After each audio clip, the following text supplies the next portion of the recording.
We've seen a significant increase in the number of requests for various appraisal services, often where the appraiser completes the appraisal from the desktop where the inspection or other physical information is provided by a third party. Not long ago, I was consulting with investigators on an enforcement issue. The chief investigator had asked me to look at a restricted appraisal that was on a Fannie Mae form where the form called for 3 comparable sales to be identified, but no adjustments were required in this particular form, but with a brief paragraph at the end describing the differences where the appraiser reported his opinion of value. Apparently, the appraisal had been submitted by an unhappy property owner, where the report was completed for a lender who ordered the appraisal for an equity loan. The investigator had not seen this type of appraisal report and was concerned that the appraisal violated USPAP because no adjustments were made to the comparable sales on the appraisal report form. We reviewed the reporting requirements under USPAP Standard 2, where the investigator realized that a restricted report did not require the sales to be identified in the report, nor adjustments be provided in a restricted appraisal report. It did require certain elements that were not found in the Fannie Mae form or its certification, such as highest and best use, prior services, exposure time, which would be needed in order for the appraisal report to comply with the reporting standards under USPAP.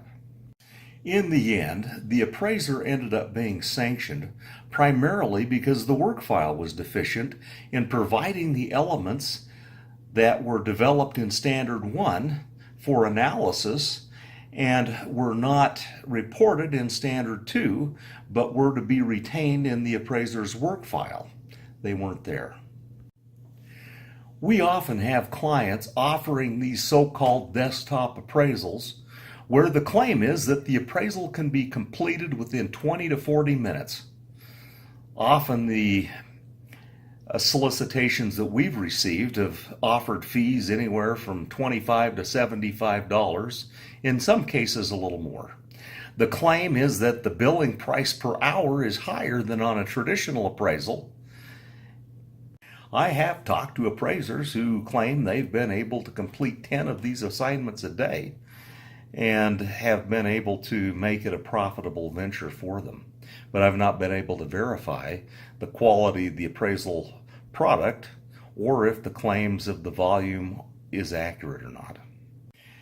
Now, to be clear, this video is not about fees and some of the issues associated with fees. First and foremost, filling out the appraisal form is not completing the appraisal.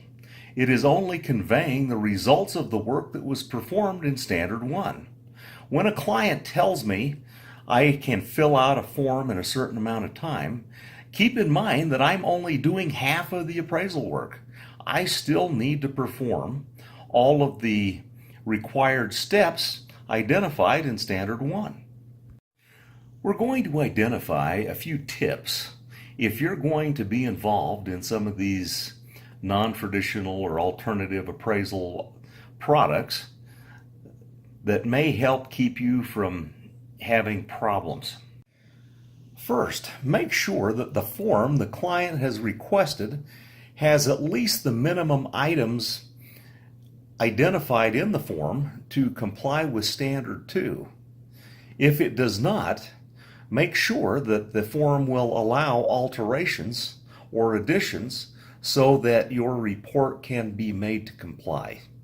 If the form does not allow for alteration and it does not allow you to report required items to comply with Standard 2, don't accept the assignment.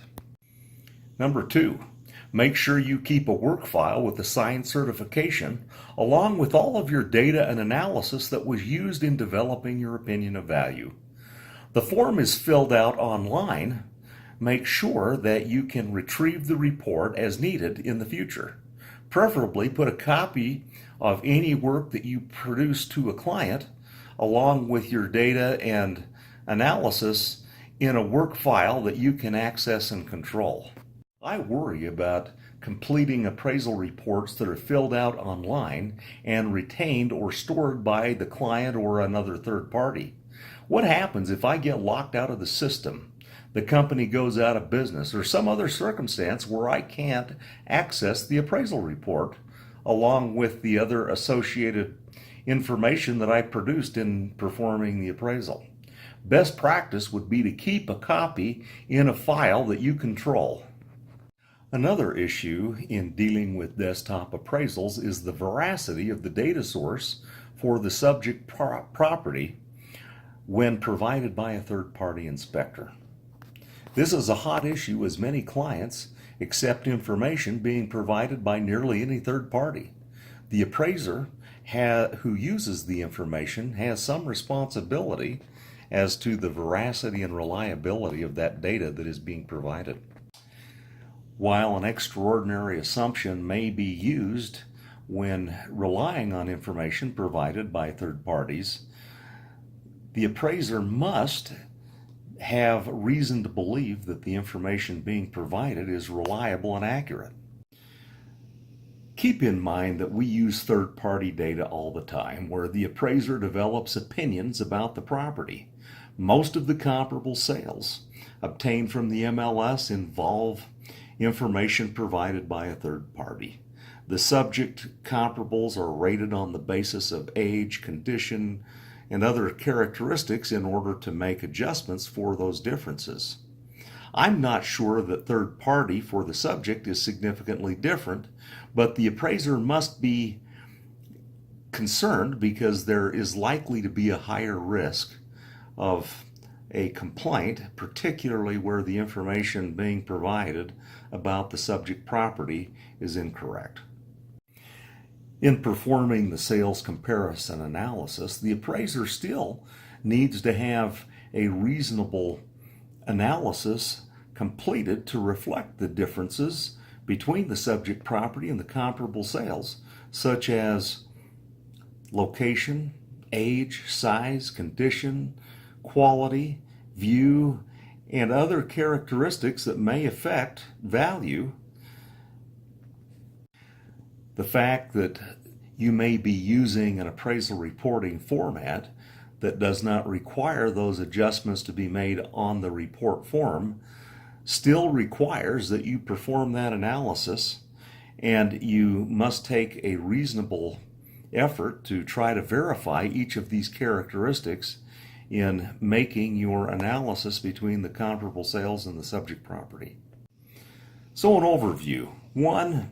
Any appraisal completed by an appraiser must comply with the appraiser's licensing laws, which usually require the appraisal to comply to USPAP Standard 1 and 2. 2. The scope of work for the assignment may affect what is completed by the appraisal and affect the time it will take to perform the appraisal. However, the appraiser has the responsibility to ensure that the scope is not so limited that it will affect the appraisal results and violate USPAP Standards 1 and 2. There are some elements that must be completed regardless of what the client is asking for.